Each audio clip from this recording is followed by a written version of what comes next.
आज हम कैपेसिटेंसेज पढ़ते हैं। कैपेसिटेंसेज है क्या? आप सपोज कीजिए कि आपके एक ग्लास में पानी है, या सपोज कीजिए दूध है। दूध देने वाला कहता है कि और दूध ले लो, मेरे पास और कुछ दूध बचा हुआ है। तो आप दूध कहाँ रखेंगे? क्या पेंदी उलटकर पेंदी पर? नहीं ना। उस ग्लास की अपनी कुछ कैपेसिटी है, उससे ज्यादा दूध उसमें समा नहीं सकता। ठीक उसी प्रकार कोई भी कंडक्टर है तो उस पर चार्ज रहने की कुछ कैपेसिटी होती है। उस पर कितना चार्ज रह सकता है, वह कैपेसिटी उसके कैपेसिटी पर निर्भर करता है। यानी कैपेसिटी है क्या?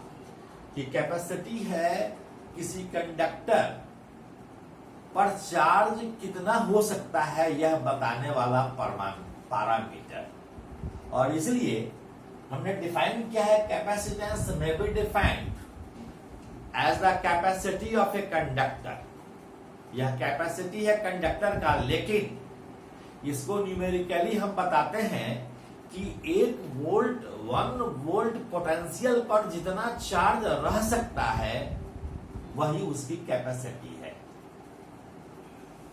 Capacitance is defined as the capacity of conductor and it is numerically equal to the charge possessed by a conductor at 1 volt।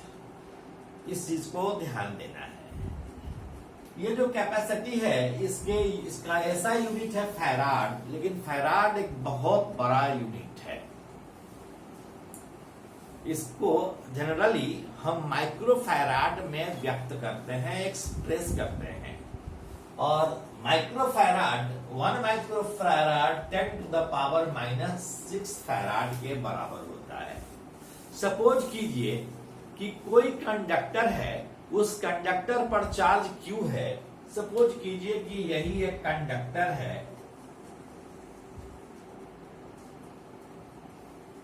मैंने एक स्फेरिकल कंडक्टर की कल्पना की है। यह एक कंडक्टर है। इस कंडक्टर पर सपोज कीजिए कि चार्ज हमने डाला Q, और चार्ज Q डालने से इस पर इसका पोटेंशियल हो गया V। तो यह देखा जाता है कि जैसे जैसे हम चार्ज डालते हैं वैसे वैसे इसका पोटेंशियल भी बढ़ता जाता है। चार्ज के बढ़ने से पोटेंशियल बढ़ता है, यानी Q is proportional to V होता है। और जब हम इसको बराबर लिखते हैं तो लिखते हैं Q बराबर है CV, जहां C एक प्रोपोर्शनलिटी कांस्टेंट है, जिसको कैपेसिटी ऑफ द कंडक्टर या कैपेसिटर कहते हैं। Where C is a constant called capacity of a conductor या कैपेसिटर। अगर हम Q और V के बीच ग्राफ खींचें तो यह ग्राफ एक स्ट्रेट लाइन आएगा और यह ओरिजिन से होकर गुजरेगा। यह देखने से स्पष्ट लगता है कि Q और V लीनियरली वैरी करता है। इसका डायमेंशन क्या होगा? यदि Q बराबर C इंटू V है तो C बराबर हम क्या लिख सकते हैं? Q by V। यदि हम Q का यूनिट हम लिख सकते हैं कूलम्ब, V का वोल्ट, कूलम्ब पर वोल्ट, यही कहलाता है फैराड। लेकिन हम फैराड में इसको व्यक्त नहीं करते हैं क्योंकि फैराड एक बहुत बड़ा यूनिट है। तो हम इसको जनरली माइक्रोफैराड में एक्सप्रेस करते हैं। 1 microfarad is equal to 10⁻⁻6 farad. इस बात को आप समझ लें। इसका डायमेंशन हम कैसे लिखेंगे? Q का डायमेंशन बाई V का डायमेंशन। और डायमेंशन लिखते हैं तो यह आता है m to the power -1, l to the power -2, t to the power 4, a to the power 2। अब जरा सोचें कि इस कोई कैपेसिटर है, सॉरी कोई कंडक्टर है, इस कंडक्टर की कैपेसिटी क्या होगी यदि इसका रेडियस r है। अगर इसका रेडियस r है तो इस कैपेसिटी का कंडक्टर होगा, इस कंडक्टर का कैपेसिटी होगा। अब देखिए Q इज इक्वल टू सी भी है, तो C इज इक्वल टू क्या होगा, Q बाई V। सपोज कीजिए कि इस कंडक्टर पर चार्ज है Q V पोटेंशियल पर, तो हम Q के जगह पर तो Q ही रहने दें, लेकिन V का वैल्यू इसका क्या होगा, हम लोगों ने पढ़ा है 1/4 pi epsilon naught Q by R। तो यह V का वैल्यू हो जाएगा Q by 4 pi epsilon naught R। So this is equal to 4 pi epsilon naught R। इसलिए C is equal to 4 pi epsilon naught R। कहने का मतलब है कि C is proportional to R। C R के proportional है। कहने का मतलब है कि जितना ज्यादा रेडियस होगा उस कंडक्टर का, उतना ही ज्यादा कैपेसिटी होगा। ठीक है, इससे हम एक और चीज लिख सकते हैं कि C1 by C2 will be equal to R1 by R2। यदि R1 और R2 का रेशियो मालूम हो तो C1 और C2 का रेशियो मालूम कर सकते हैं। इस बात का ध्यान रखेंगे। और एक चीज और कि अगर हमको जरा सोचिए कि हम बताना चाहते हैं, आपको इमेजिन कराना चाहते हैं कि फैराड कितना बड़ा चार्ज है या माइक्रो फैराड कितना बड़ा चार्ज हो सकता है। जरा सोचिए कि अगर कोई कंडक्टर लिया जाए और उस कंडक्टर का रेडियस अर्थ के रेडियस के बराबर हो जाए, मतलब वह कंडक्टर इतना विशाल हो, इतना बड़ा हो कि वह अर्थ के रेडियस के बराबर हो, तो क्या आप कल्पना कर सकते हैं कि उस पर कितना चार्ज रह सकता है। आइए हम देखते हैं। अब जरा सोचिए कि अर्थ का रेडियस तो है 6400 किलोमीटर, 6400 किलोमीटर, दैट इज 6.4 गुने 10 टू द पावर 6 मीटर, और यह 4 पाई एप्सिलॉन नॉट है। आप जानते हैं कि 1/4 पाई एप्सिलॉन नॉट का वैल्यू होता है 9 गुने 10 टू द पावर 9, तो इसे डिवाइड हो जाएगा 6.4 गुने 10 to the power 6 divided by 9 गुने 10 टू द पावर 9। इसको कैलकुलेट करेंगे तो आएगा 711 माइक्रो फैराड। अब बताइए कि इतना बड़ा अर्थ है, उतना बड़ा कंडक्टर अगर ले लें तो अधिक से अधिक चार्ज आ सकता है। कितना आ सकता है उस पर, 711 माइक्रो फैराड। इसका मतलब क्या हुआ कि अगर उसका पोटेंशियल 1 वोल्ट है, यानी अगर हम चार्ज उस पर डालते गए तब तक डालते गए जब तक कि उसका पोटेंशियल 1 वोल्ट नहीं हो गया, तब तक वह उसकी कैपेसिटी कहलाएगी 711 माइक्रो फैराड। अब बताइए कि इतने बड़े कंडक्टर का कैपेसिटी है 711 माइक्रो फैराड। इतने बड़े कंडक्टर का जिसका रेडियस अर्थ के रेडियस के इक्विवेलेंट हो, तो यह इसलिए यह 10 टू द पावर -6 फैराड के इक्विवेलेंट है। तो आप समझ सकते हैं कि फैराड कितना बड़ा यूनिट होगा। इसलिए इस प्रैक्टिकली फैराड का यूज नहीं हम करते हैं। हम जब यूज करते हैं माइक्रो फैराड का यूज करते हैं, नैनो फैराड का यूज करते हैं इत्यादि। हम छोटे यूनिट का उपयोग करते हैं। Electrostatic potential energy of a conductor. Suppose कीजिए कि यह एक कंडक्टर है, V वोल्ट पर उस पर चार्ज Q है। हम इसको चार्ज कर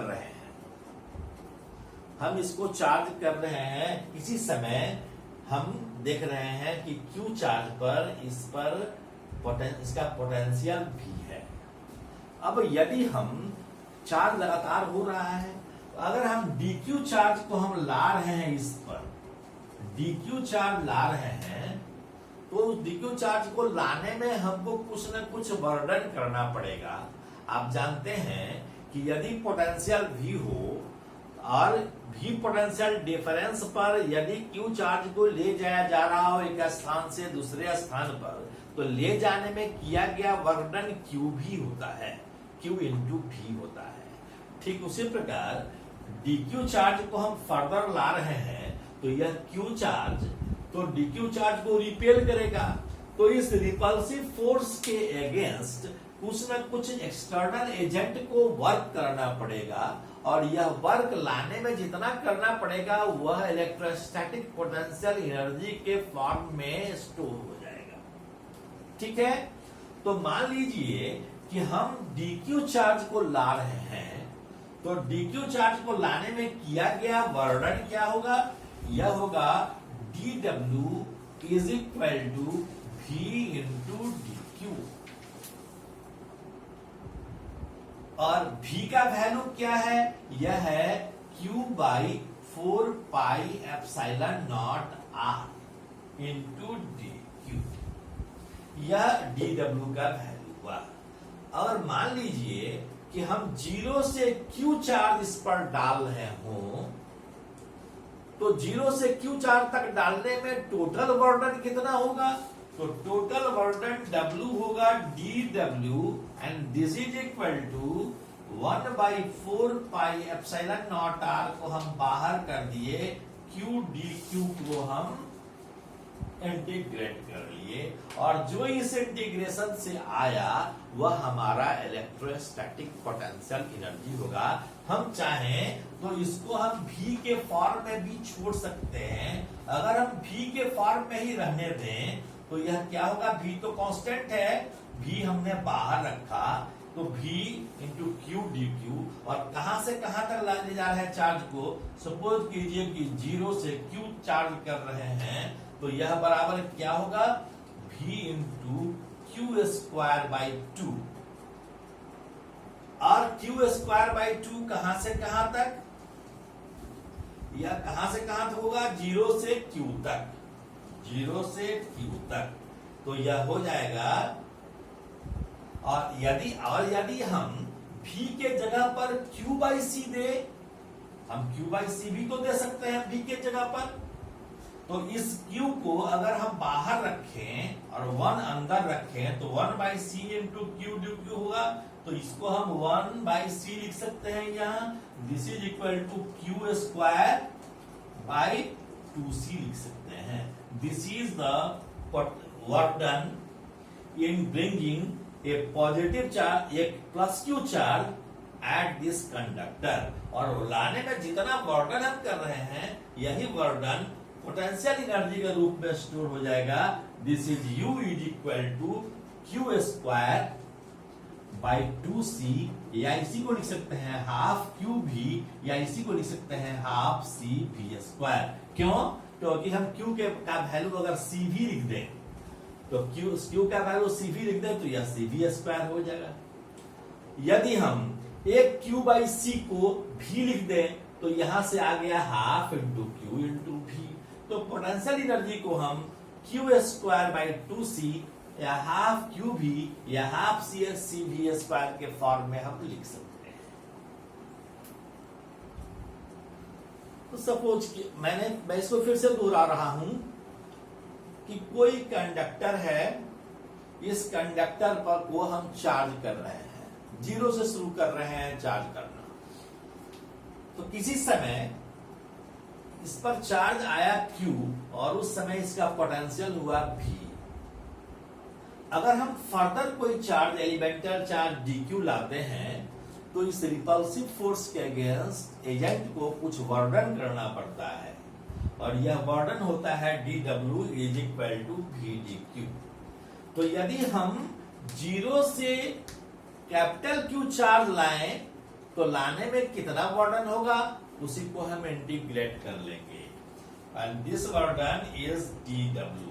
v के जगह पर लिखे q बाई सी इंटू डी क्यू, यह 1/c कांस्टेंट है, इस कांस्टेंट को बाहर किए क्यू डी क्यू, 0 से लेकर q तक के लिए हमने इंटीग्रेट किया। This is Q square by 2, upper limit और लोअर लिमिट डाले, क्यू स्क्वायर बाई 2c। जितना बर्डन किया एजेंट वही एनर्जी स्टोर हो गया इलेक्ट्रो पोटेंशियल एनर्जी के रूप में। मैंने यहाँ यह लिखा है EPE, इसका अर्थ हुआ इलेक्ट्रोस्टैटिक पोटेंशियल एनर्जी। तो electrostatic potential energy stored is U is equal to Q square by 2c is equal to half QB is equal to half CB square. Suppose कीजिए कि here there are two spherical conductors having radius r1 and r2, charges q1 and q2 and potential v1 and v2। यानी q1 charge है v1 potential पर और इस conductor का radius r1 है, q2 charge है v2 पोटेंशियल पर, इसका रेडियस है r2 और दोनों आइसोलेटेड हैं, दूर दूर हैं स्थित, दोनों पास में नहीं है, कोई इंडक्शन नहीं हो रहा है। अब हम यहां एक कंडक्टर को जोड़ देते हैं, एक स्विच कंडक्टर से जोड़ देते हैं, एक वायर से जोड़ देते हैं। तो वायर से जब हम जोड़ेंगे तब डिस्ट्रीब्यूशन ऑफ चार्ज होगा, या तो इस कंडक्टर का चार्ज इस पर आएगा या इस कंडक्टर का चार्ज इस पर आएगा। माना कि इसकी कैपेसिटी C1 है और इसका कैपेसिटी C2 है, तो चार्ज का डिस्ट्रीब्यूशन होगा। मैंने बताया था कि charge will flow from higher potential to lower potential. हम नहीं जानते कि किसका पोटेंशियल ज्यादा है, किसका पोटेंशियल कम है, लेकिन चार्ज का फ्लो या तो इससे इस पर होगा या इससे इस पर होगा। यदि हम स्विच को क्लोज कर देते हैं, हम स्विच को क्लोज कर दिए, अब स्विच को क्लोज जैसे ही किए तो यह वायर से हमने जोड़ दिया है।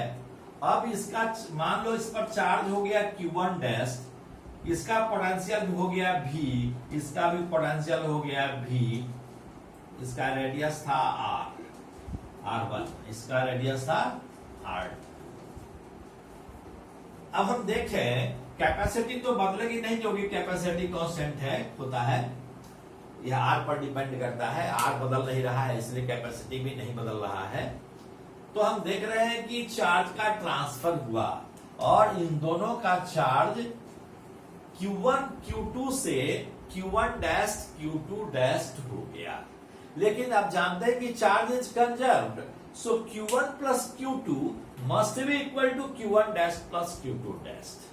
और जब चार्ज का रिडिस्ट्रीब्यूशन होगा तो आप जानते हैं कि यह तब तक होता है जब तक कि दोनों का पोटेंशियल कॉमन न हो जाए। तो कॉमन पोटेंशियल क्या हो जाएगा? V। दोनों का कॉमन पोटेंशियल V हो जाएगा। हम इसको लिखते नहीं है, समझने की चेष्टा करेंगे। तो इनिशियली Q1 चार्ज है V1 पोटेंशियल पर और इसका रेडियस है, कैपेसिटी है C1, तब C1, और दूसरे का Q2 चार्ज है V2 पर और Q2 चार्ज है V2 पोटेंशियल पर, इसकी कैपेसिटी है C2, इसका रेडियस है R1, इसका रेडियस है R2। अब इस पर चार्ज आ गया Q1 डैश Q2 डैश, तो निश्चित रूप से charge is conserved, so Q1 dash plus Q2 dash में भी will be equal to Q1 plus Q। और हम C बराबर क्या लिखते हैं? C बराबर होता है Q1 प्लस Q2, C बराबर Q बाई V होता है, कैपेसिटी बराबर Q बाई V। तो पहले से हम लिख सकते थे C इज Q बराबर है C बाई V, ठीक है। तो कॉमन पोटेंशियल इसका क्या होगा? अगर कॉमन पोटेंशियल दोनों का V हो गया तो V बराबर हम लिख सकते हैं Q1 plus Q2 by C1 plus C2, यानी Q1 dash plus Q2 dash by C1 plus C2। Q1 dash और Q2 डैश हो गया चार्ज, लेकिन C1 और C2 तो नहीं बदला। इसको तो हम ऐसे भी लिख सकते थे Q1 dash plus Q2 dash equal to Q1 plus Q2, divided by C1 plus C2, या इसको हम लिख सकते थे V is equal to Q1 के जगह पर क्या हम C1 V1 लिख सकते हैं, Q बराबर CV, सो Q1 बराबर है C1 into V1, C1 into V1, और Q2 लिख सकते हैं C2 into V2, so divided by C1 plus C2। यह हो गया कॉमन पोटेंशियल। आप जानते हैं कि C is proportional to R, so इसको हम ऐसे भी तो लिख सकते हैं R1 V1 plus R2 V2 divided by R1 plus R2। तो इस तरह से कॉमन पोटेंशियल हमारा निकल गया। इस चीज को आप ध्यान से रखेंगे, हम नेक्स्ट क्लास में इस पर बेस्ट प्रॉब्लम करेंगे। Thank you.